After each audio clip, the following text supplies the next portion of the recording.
12:25 പ്രഭാതമുരളി BapDada Madhuban.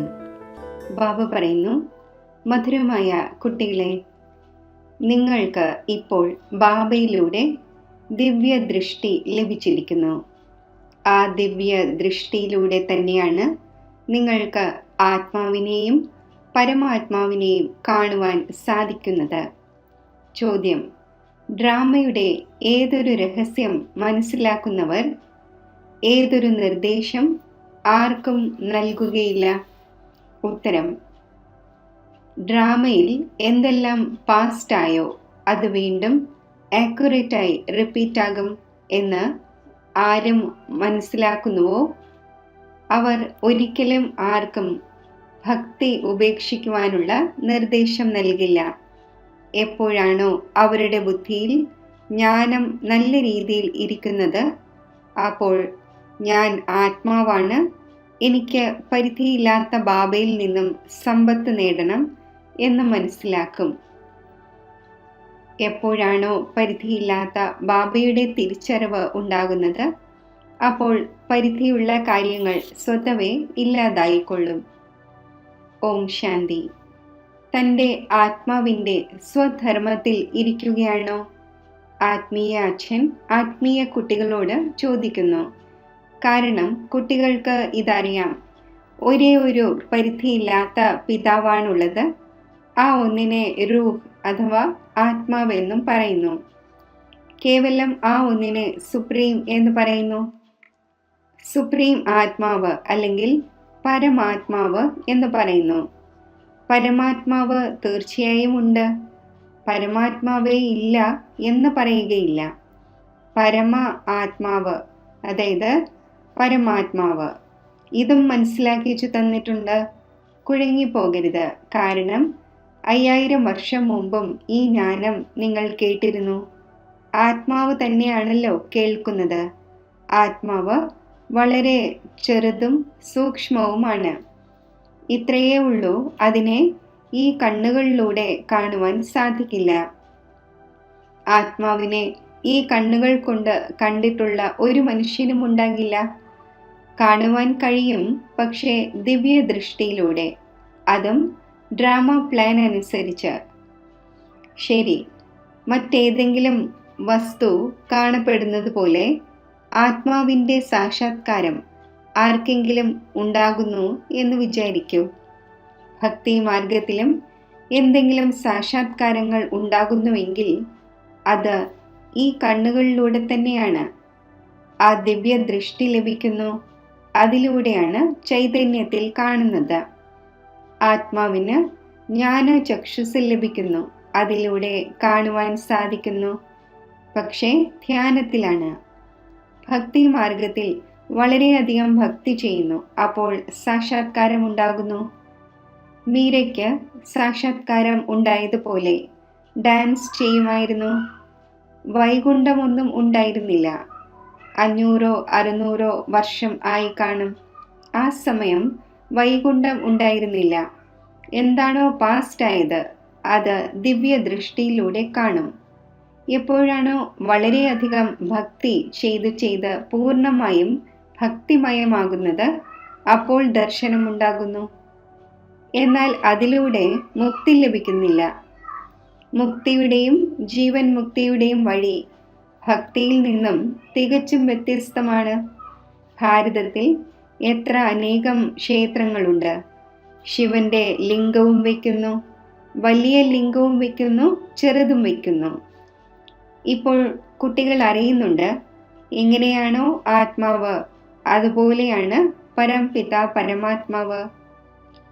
Size എല്ലാവരുടെയും ഒന്ന് തന്നെയാണ്. പിതാവ് എങ്ങനെയോ അതുപോലെ കുട്ടികളും.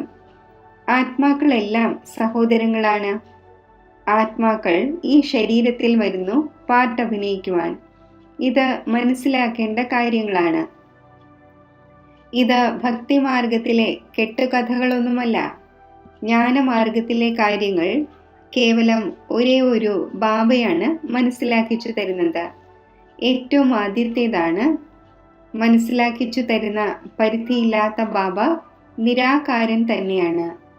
ആ ഒന്നിനെ പൂർണ്ണ രീതിയിൽ ആർക്കും മനസ്സിലാക്കുവാൻ സാധിക്കുന്നില്ല.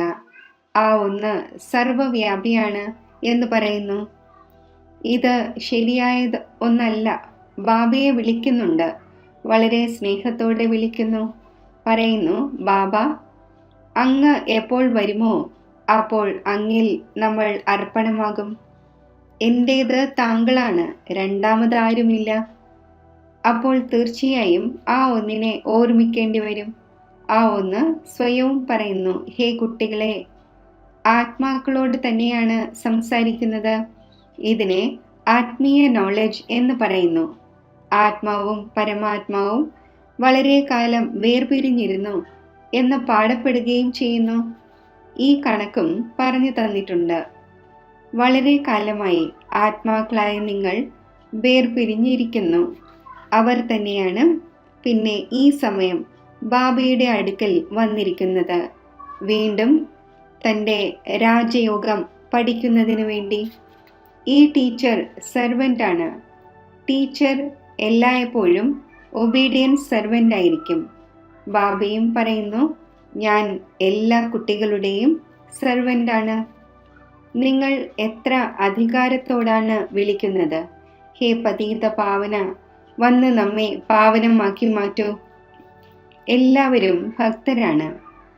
പറയുന്നു, ഹേ ഭഗവാനെ, വരൂ, നമ്മെ വീണ്ടും പാവനമാക്കൂ. പാവന ലോകം എന്ന് സ്വർഗത്തെയും പതീത ലോകം എന്ന് നരകത്തെയുമാണ് പറയുന്നത്.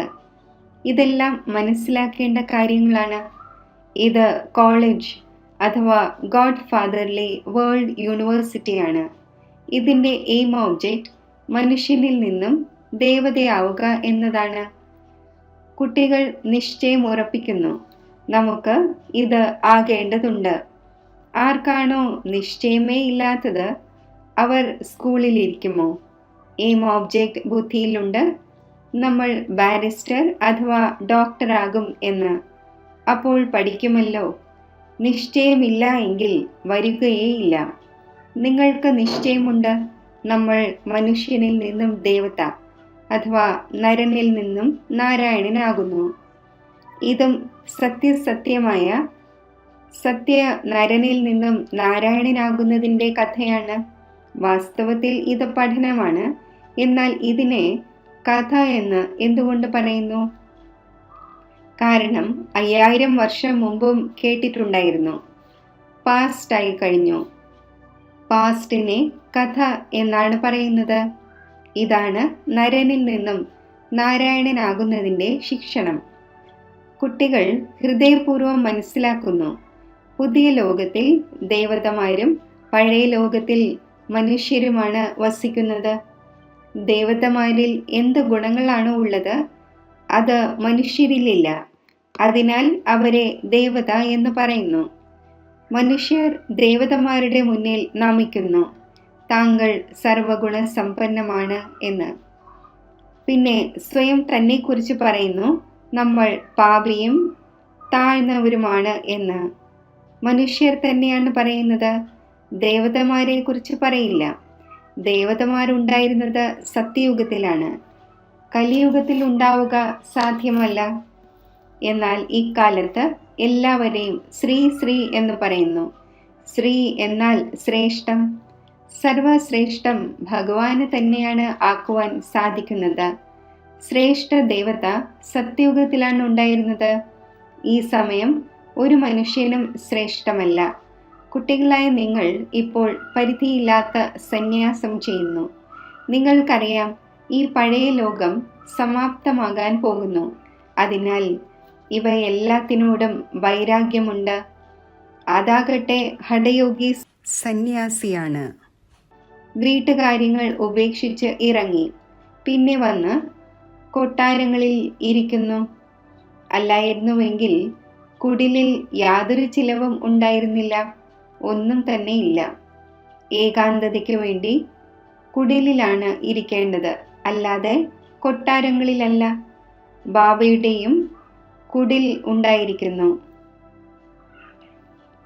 കുടിലിൽ എല്ലാ സുഖവുമുണ്ട്. ഇപ്പോൾ കുട്ടികളായ നിങ്ങൾക്ക് പുരുഷാർത്ഥം ചെയ്ത് മനുഷ്യനിൽ നിന്നും ദേവതയാകേണ്ടതുണ്ട്. നിങ്ങൾക്കറിയാം, ഡ്രാമയിൽ എന്തെല്ലാം പാസ്റ്റായോ അത് വീണ്ടും ആക്യുറേറ്റായി റിപ്പീറ്റാകും. അതിനാൽ ആർക്കും ഭക്തി ഉപേക്ഷിക്കാനുള്ള നിർദ്ദേശം കൊടുക്കരുത്. ജ്ഞാനം ബുദ്ധിയിൽ വരുമ്പോൾ മനസ്സിലാക്കും, നമ്മൾ ആത്മാവാണ്. നമുക്കിപ്പോൾ പരിധിയില്ലാത്ത ബാബയിൽ നിന്നും സമ്പത്ത് നേടേണ്ടതുണ്ട്. പരിധിയില്ലാത്ത ബാബയുടെ തിരിച്ചറിവ് ഉണ്ടാകുമ്പോൾ പിന്നെ പരിധിയുള്ള കാര്യങ്ങൾ സമാപ്തമാകുന്നു. ബാബ പറയുന്നു, ഗൃഹസ്ഥ വ്യവഹാരത്തിലിരിക്കെ കേവലം ബുദ്ധിയുടെ യോഗം ബാബയുമായി ചേർക്കണം. ശരീര നിർവഹണത്തിന് വേണ്ടി കർമ്മവും ചെയ്യണം. ഭക്തിയിൽ ചിലരൊക്കെ വളരെ നൗധാഭക്തി ചെയ്യുന്നു. നിയമപൂർവം ദിവസവും പോയി ദർശനം നടത്തുന്നു. ദേഹധാരികളുടെ അടുക്കിലേക്ക് പോവുക, അതെല്ലാം ശാരീരിക യാത്രയാണ്. ഭക്തി മാർഗത്തിൽ എത്ര തിക്കും തിരക്കും കൊള്ളേണ്ടി വരുന്നു. ഇവിടെ യാതൊരു തിക്കും തിരക്കും കൊള്ളേണ്ടതില്ല. വരികയാണെങ്കിൽ മനസ്സിലാക്കിച്ച് കൊടുക്കുന്നതിന് വേണ്ടി ഇരുത്തുന്നു. ബാക്കി ഓർമ്മയ്ക്ക് വേണ്ടി ഏതെങ്കിലും ഒരു സ്ഥാനത്ത് ഇരിക്കേണ്ടതില്ല. ഭക്തിമാർഗത്തിൽ ആരെങ്കിലും ശ്രീകൃഷ്ണന്റെ ഭക്തനാണ് എങ്കിൽ നടക്കുമ്പോഴും ചുറ്റി സഞ്ചരിക്കുമ്പോഴും ശ്രീകൃഷ്ണനെ ഓർമ്മിക്കാൻ സാധിക്കുന്നില്ല എന്ന് വരികയില്ല. അതിനാൽ ആരാണോ വിദ്യാസമ്പന്നരായ മനുഷ്യർ, അവർ പറയുന്നു, ശ്രീകൃഷ്ണന്റെ ചിത്രം വീട്ടിൽ വെച്ചിട്ടുണ്ട് എങ്കിൽ പിന്നെ നിങ്ങൾ ക്ഷേത്രങ്ങളിൽ എന്തിനു പോകുന്നു? ശ്രീകൃഷ്ണന്റെ ചിത്രങ്ങളുടെ പൂജ നിങ്ങൾക്ക് എവിടെയിരുന്നും ചെയ്യാം. ശരി, ചിത്രവും വെക്കണ്ട, ഓർമ്മിച്ചുകൊണ്ടിരിക്കൂ. ഒരു തവണ ഒരു വസ്തുവിനെ കണ്ടുവെങ്കിൽ പിന്നെ ഓർമ്മ വന്നുകൊണ്ടിരിക്കും. നിങ്ങളോടും ഇത് തന്നെയാണ് പറയുന്നത്. ശിവബാബയെ നിങ്ങൾക്ക് വീട്ടിലിരിക്കവേ ഓർമ്മിക്കുവാൻ സാധിക്കില്ലേ? ഇത് പുതിയ കാര്യമാണ്. ശിവബാബയെ ആരും അറിയുന്നില്ല. നാമം, രൂപം, ദേശം, കാലം എന്നിവയെ അറിയുന്നതേയില്ല. സർവവ്യാപിയാണ് എന്ന് പറയുന്നു. ആത്മാവിനെ പരമാത്മാവ് എന്ന് പറയുന്നില്ല. ആത്മാവിന് അച്ഛൻ്റെ ഓർമ്മ വരുന്നു, പക്ഷേ അച്ഛനെ അറിയുന്നില്ല. അപ്പോൾ 7 ദിവസം മനസ്സിലാക്കിച്ചു കൊടുക്കേണ്ടി വരും. പിന്നെ വിസ്താരത്തിൽ പോയിന്റ്സും മനസ്സിലാക്കിക്കുന്നു. ബാബ ജ്ഞാനത്തിൻ്റെ സാഗരമാണല്ലോ. എത്ര സമയമായി കേട്ടു വന്നിരിക്കുന്നു. കാരണം നോളജ് ആണല്ലോ. നമുക്ക് മനുഷ്യനിൽ നിന്നും ദേവതയാകാനുള്ള നോളജാണ് ലഭിക്കുന്നത് എന്ന് മനസ്സിലാക്കുന്നുണ്ട്. ബാബ പറയുന്നു, നിങ്ങളെ പുതിയ പുതിയ ഗുഹ്യമായ കാര്യങ്ങൾ കേൾപ്പിക്കുന്നു. മുരളി നിങ്ങൾക്ക് ലഭിക്കുന്നില്ല എങ്കിൽ നിങ്ങൾ എത്ര നിലവിളിക്കുന്നു? ബാബ പറയുന്നു, നിങ്ങൾ ബാബയെ ഓർമ്മിക്കൂ. മുരളി പഠിക്കുന്നു, എന്നിട്ടും മറന്നു പോകുന്നു. ആദ്യം ഇത് ഓർമ്മിക്കണം. ഞാൻ ആത്മാവാണ്. ഇത്രയും ചെറിയ ബിന്ദുവാണ്. ആത്മാവിനെയും അറിയേണ്ടതുണ്ട്. പറയുന്നു, ഇയാളുടെ ആത്മാവ് മാറി മറ്റൊന്നിൽ പ്രവേശിച്ചു എന്ന്. നമ്മൾ ആത്മാക്കൾ തന്നെയാണ് ജന്മങ്ങൾ എടുത്തെടുത്ത് ഇപ്പോൾ പതീതവും അപവിത്രവുമായത്. ആദ്യം നിങ്ങൾ പവിത്ര ഗൃഹസ്ഥ ധർമ്മത്തിലേതായിരുന്നു.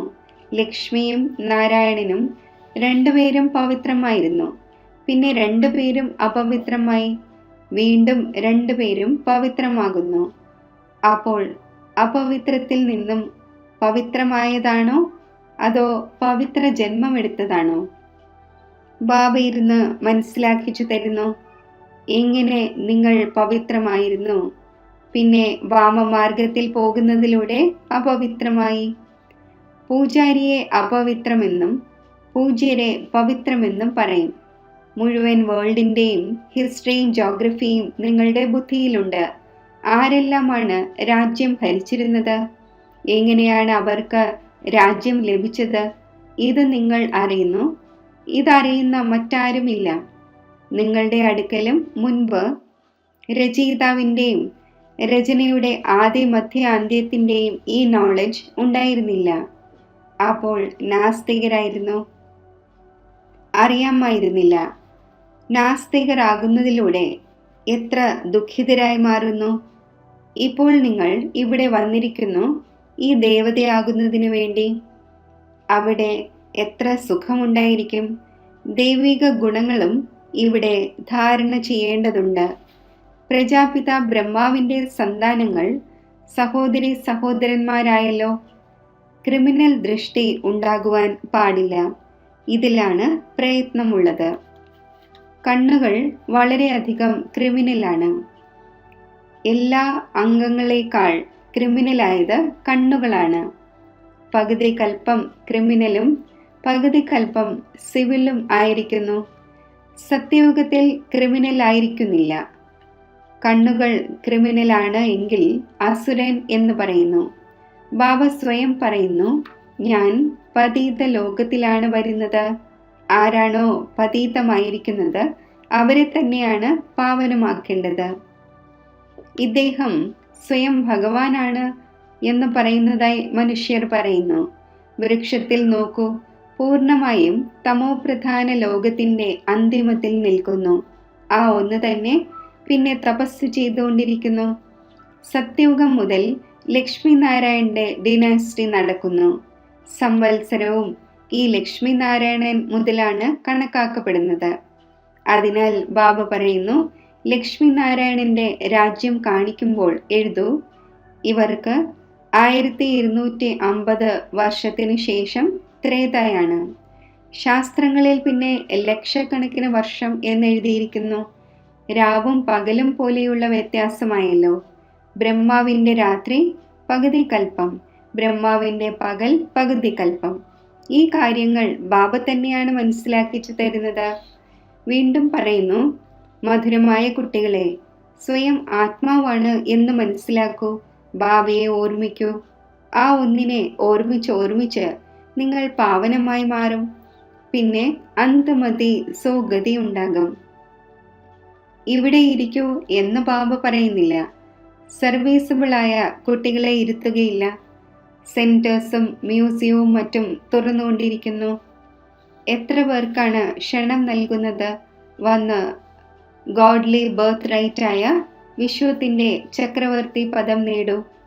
നിങ്ങൾ ബാബയുടെ കുട്ടികളാണ്. ബാബ സ്വർഗത്തിൻ്റെ രചയിതാവാണ്. അപ്പോൾ നിങ്ങൾക്കും സ്വർഗത്തിൻ്റെ സമ്പത്തുണ്ടാകേണ്ടതാണ്. ബാബ പറയുന്നു, ഞാൻ ഒരേ ഒരു തവണ സ്വർഗം സ്ഥാപിക്കുവാനായി വരുന്നു. ലോകം ഒന്നേ ഉള്ളൂ. അതിൻ്റെ ചക്രം തിരിഞ്ഞുകൊണ്ടിരിക്കുന്നു. മനുഷ്യരുടേതാണെങ്കിൽ അനേകം മതങ്ങളാണ്, അനേകം കാര്യങ്ങളാണ്. എത്ര മതാന്തരങ്ങളുണ്ട്. ഇതിനെ പറയുന്നത് അദ്വൈത മതം എന്നാണ്. വൃക്ഷം എത്ര വലുതാണ്. എത്ര ശാഖ ഉപശാഖകൾ വരുന്നു. എത്ര ധർമ്മങ്ങൾ വ്യാപിച്ചുകൊണ്ടിരിക്കുന്നു. ആദ്യമാണെങ്കിൽ ഒരു മതവും ഒരു രാജ്യവുമായിരുന്നു. മുഴുവൻ വിശ്വത്തിലും ഇവരുടെ രാജ്യമായിരുന്നു. ഇതും ഇപ്പോൾ നിങ്ങൾക്ക് മനസ്സിലായി. നമ്മൾ തന്നെയാണ് മുഴുവൻ വിശ്വത്തിൻ്റെയും അധികാരിയായിരുന്നത്. പിന്നെ 84 ജന്മമെടുത്ത് ദരിദ്രമായി. ഇപ്പോൾ നിങ്ങൾ കാലന്റെ മേൽ ജയം നേടുന്നു. അവിടെ ഒരിക്കലും അകാല മൃത്യു ഉണ്ടാകുന്നില്ല.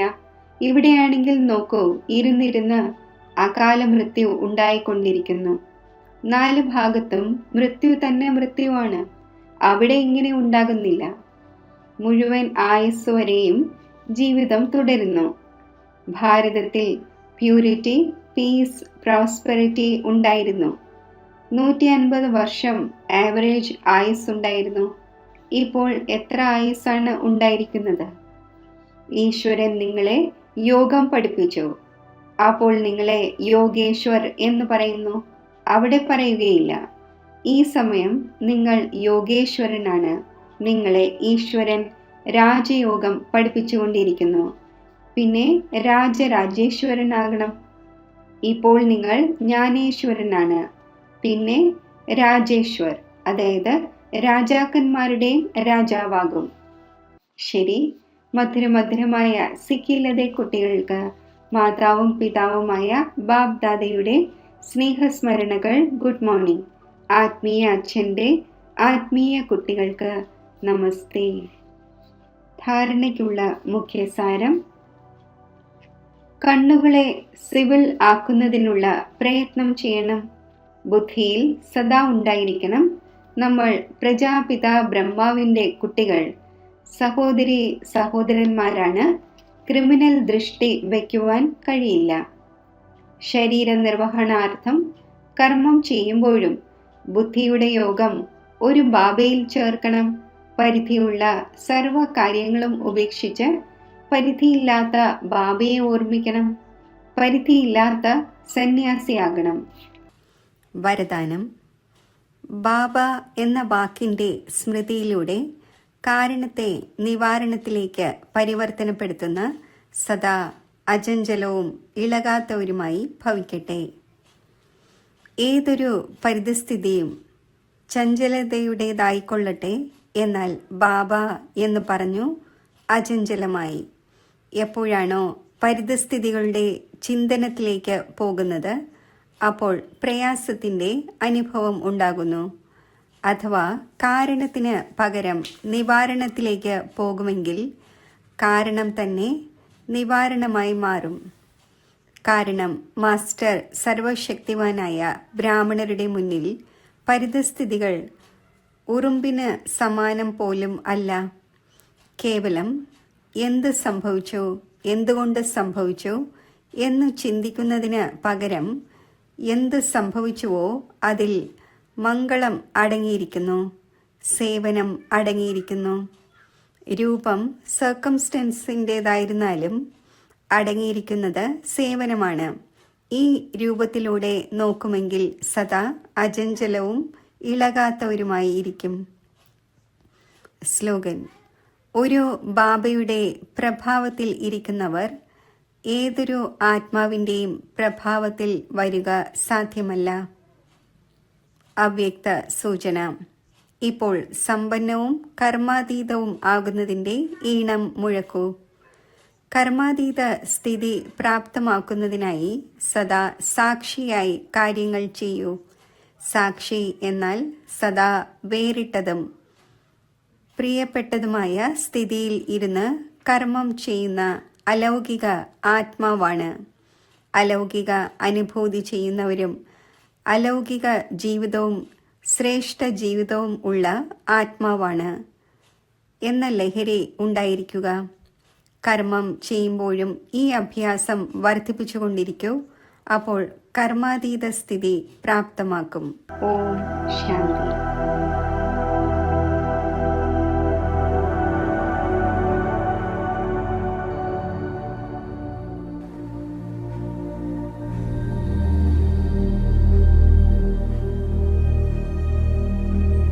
മനസ്സിലെ സങ്കല്പങ്ങളെ ഞാൻ നിരീക്ഷിക്കുന്നു.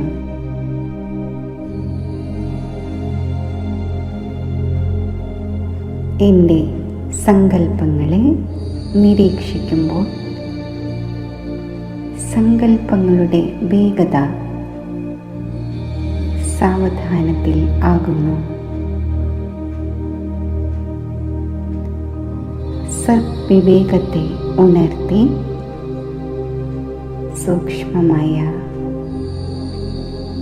മനോവിഷമങ്ങൾക്കും പിരിമുറുക്കങ്ങൾക്കും വിട നൽകി അവയിൽ നിന്നും എൻ്റെ മനസ്സിനെ ഞാൻ സ്വതന്ത്രമാക്കുന്നു.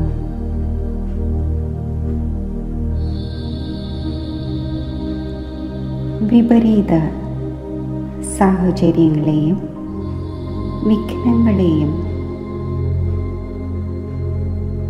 അതിജീവിക്കുവാനുള്ള ശക്തി എന്നിലുണ്ട്. ഞാൻ എല്ലാ വ്യർത്ഥ വികൽപ്പങ്ങൾക്കും വിരാമമിട്ട് എൻ്റെ നിജസ്വരൂപത്തിലേക്ക് ശ്രദ്ധ കേന്ദ്രീകരിക്കുന്നു. ഒരു അലൗകിക പ്രകാശബിന്ദുവായി അമരമായ ആത്മാവാണ് ഞാൻ. ഈ ആത്മസ്മൃതിയിൽ സ്ഥിതി ചെയ്യുമ്പോൾ ശാന്തിയാകുന്ന എൻ്റെ നൈസർഗിക ഗുണം ഞാൻ അനുഭവിക്കുന്നു.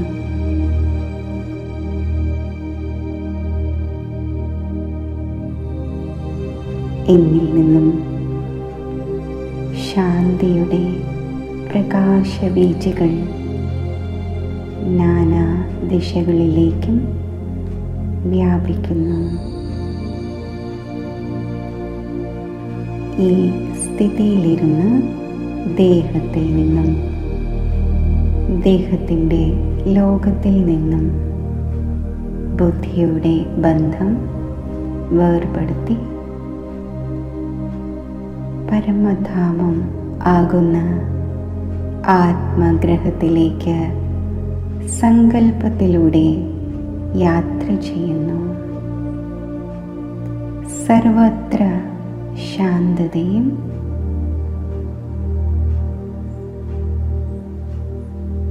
സ്വീറ്റ് സൈലൻസും നിറഞ്ഞ ഈ ലോകത്തിൽ ഞാൻ സ്വതന്ത്രമാണ്, ഭാരരഹിതമാണ്, ശാന്ത സ്വരൂപമാണ്.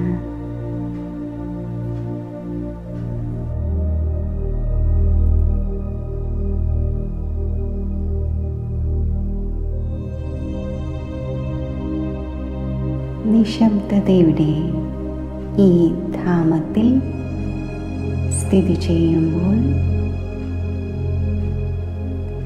ശാന്തിയുടെ സ്പന്ദനങ്ങൾ എനിക്ക് അനുഭവപ്പെടുന്നു.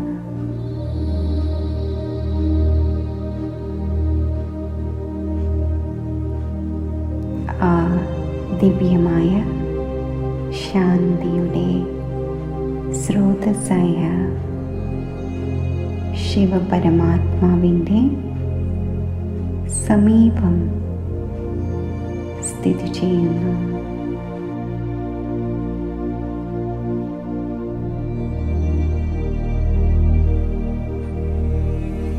ശാന്തി സാഗരനും സർവശക്തിവാനും ജ്ഞാനസൂര്യനുമായ പരമാത്മാവിൻ്റെ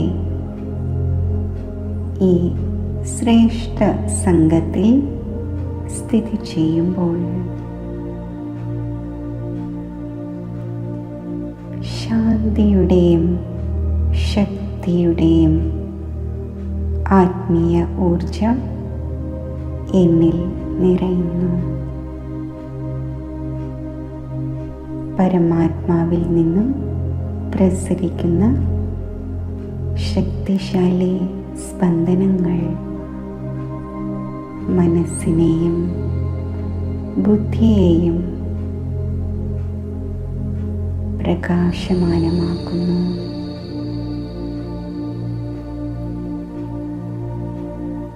അഗ്നിക്ക് പരിവർത്തന ശക്തി ഉണ്ടായിരിക്കുന്നതുപോലെ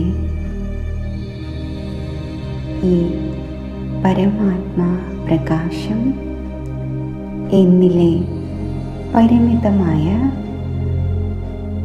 വ്യക്തിത്വ ഭാവങ്ങളെ സമാപ്തമാക്കി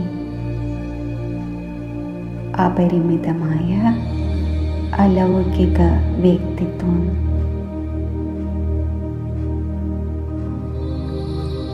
എമർജ് ആക്കുന്നു.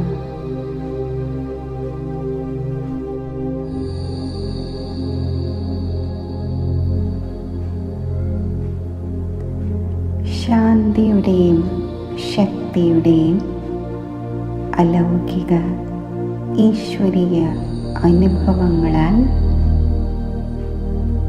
സമ്പന്നമായി ഞാൻ സ്മൃതിയുടെ ശക്തിയിലൂടെ സാകാര ദേഹത്തിലേക്ക് മടങ്ങി വരുന്നു. എന്നിൽ നിന്നും ശാന്തിയുടെയും ശക്തിയുടെയും ശ്രേഷ്ഠ തരംഗങ്ങൾ നാനാ ദിശകളിലേക്കും വ്യാപിക്കുന്നു. ഈ തരംഗങ്ങൾ അന്തരീക്ഷത്തെ, വായുമണ്ഡലത്തെ ശക്തിശാലിയും ശാന്തവുമാക്കി മാറ്റുന്നു.